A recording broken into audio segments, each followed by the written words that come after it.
और अब बात सुबह सवेरे की, यानी अखबारों पर चर्चा। क्या कुछ कह रहे हैं सुबह के प्रमुख अखबार, क्या सुर्खियां बनी हुई हैं और क्या वो महत्वपूर्ण खबरें जो कल हमने आपको लगातार बताई, जिनके अपडेट हम आपको आज लगातार बताते रहेंगे। शुरू करते हैं सुबह सवेरे।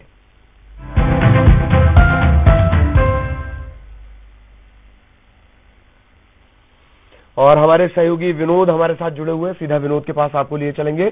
सुप्रभात विनोद, क्या कुछ कह रहे हैं आज के अखबार? सुप्रभात ललित। आज के अखबारों की बात करें तो आज जैसे ही लोगों के पास अखबार पहुंचेंगे सुबह सुबह, या जिनके पास पहुंच चुके होंगे, वो खबर आज सभी अखबारों में लगभग प्रमुखता के साथ में है कि सार्वजनिक क्षेत्र के जो बैंक हैं उनमें 2 दिनी हड़ताल है, और खरीदने के लिए और डिपॉजिट जमा करने के लिए। तो यानी कुल मिलाकर लोगों की परेशानी और ग्राहकों के साथ साथ जो व्यापारी वर्ग हैं उनकी परेशानी 2 दिनों तक इस बैंक हड़ताल की वजह से बढ़ने वाली है। ये खबर जो है आज के सभी अखबारों में लगभग प्रमुखता के साथ प्रकाशित की गई है। दूसरी बात कर लें हम ललित, चूंकि अभी मुद्दा जो है जो विधानसभा सत्र चला था शीतकालीन का, उसमें मुद्दा प्रधानमंत्री आवास को लेकर के था और उसे विपक्ष जो है हंगामे की स्थिति पैदा हुई। हालांकि कल विधानसभा का सत्र जो है 3 दिन चलने के बाद खत्म हो गया, लेकिन ऐसा माना जा रहा है कि प्रधानमंत्री आवास का जो मुद्दा है उसे लेकर विपक्ष जो है काफी आक्रामक मूड में, और जो नगरीय निकाय चुनाव हो रहे हैं उसमें इस मुद्दे को कैश करने की तैयारी में है। जहां जहां भी चुनाव हो रहे हैं उसमें ऐसा लगता है कि जितने भी बड़े दिग्गज नेता चुनाव प्रचार के लिए निकलेंगे तो वो जो प्रधानमंत्री आवास योजना का जो लक्ष्य निर्धारित किया गया था छत्तीसगढ़ में, और उसे केंद्र सरकार ने समय पर पूरा नहीं होने के चलते वापस ले लिया है, तो ये भी आज अखबारों की सुर्खियां बना हुआ ये मुद्दा। और अखबारों में जिस तरह की लीड हेडिंग दी गई है कि आने वाले समय में जो नगरीय निकाय के चुनाव हो रहे हैं उसमें ये कहीं ना कहीं प्रचार का एक मुद्दा बनेगा बीजेपी के लिए, तो ये भी आज की खबर है प्रमुखता के साथ में। और दूसरी हम बात कर लें ललित,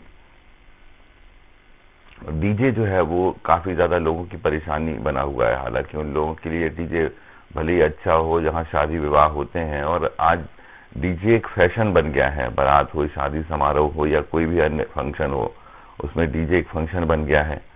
तो रायपुर में जो लोग हैं राखी गांव के, उन लोगों ने एक अनुमति मांगी है। ये अनुमति पेपर में भी आज प्रकाशित की गई है सभी अखबारों में, कि जो डीजे है उसकी बजाने की अनुमति जो है कलेक्टर और एसपी आवास के सामने बजाने की अनुमति दी जाए। ये बड़ा समाचार है लोगों के बीच में कि आखिर ऐसा क्या हुआ है। दरअसल ये मामला 2 दिन पहले का है, जब रात भर डीजे जो है वो बजाया गया। लोग काफी परेशान भी हुए, और परेशान होने के बाद उन्होंने 112 को शिकायत भी की।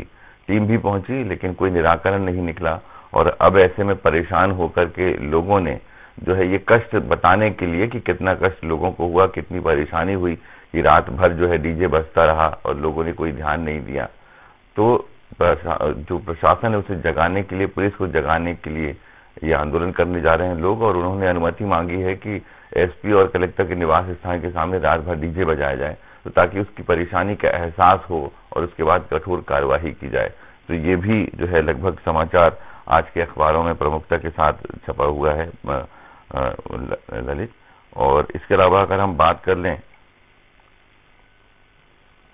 तो छत्तीसगढ़ में अब ठंड का असर जो है, हालांकि अब ठंड जो है बहुत ज्यादा समय के लिए नहीं है। आमतौर पर होता यह था कि अक्टूबर के बाद ठंड की शुरुआत हो जाती थी और धीरे धीरे अपना असर दिखाती थी, लेकिन पर्यावरण में जिस तरह के बदलाव हो रहे हैं उसका असर जो है ठंड में भी देखा जा रहा है कि अभी 2-3 दिन पहले से ही कड़ाके की ठंड जो है वो पड़ना शुरू हुई है, और प्रदेश के 2-3 जिलों का जो तापमान है वो सामान्य से नीचे गया है। तो यानी आने वाले दिनों में मौसम विभाग जैसे कि संभावना जता रहे कि ठंड अपना और असर दिखाएगी और भी पारा नीचे लुढ़केगा। तो ये भी खबर जो है आज के अखबारों में है। तो अब लोगों को तैयारी कर लेनी चाहिए। हालांकि लोग हर बार तैयारी करते हैं ठंड को लेकर के, लेकिन जो अभी गर्म कपड़े के बाजार जो है ठंडे पड़े थे, अब उनमें रौनक और चहल पहल दिखाई दे रही है।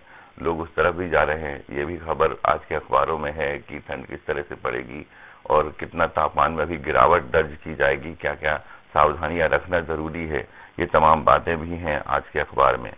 दूसरा, नए साल के जश्न को लेकर के कुछ समय अब बचा हुआ है, तो जाहिर सी बात है कि जो लोग पर्यटन की तैयारी कर रहे हैं दूसरी जगहों पर जाने के लिए, नए साल मनाने के लिए, वो तो तैयारी कर ही रहे होंगे। लेकिन एक समाचार है, वो समाचार छपा हुआ है जो होटल व्यवसायी हैं उनके दर्द का, कि वो असमंजस की स्थिति में है।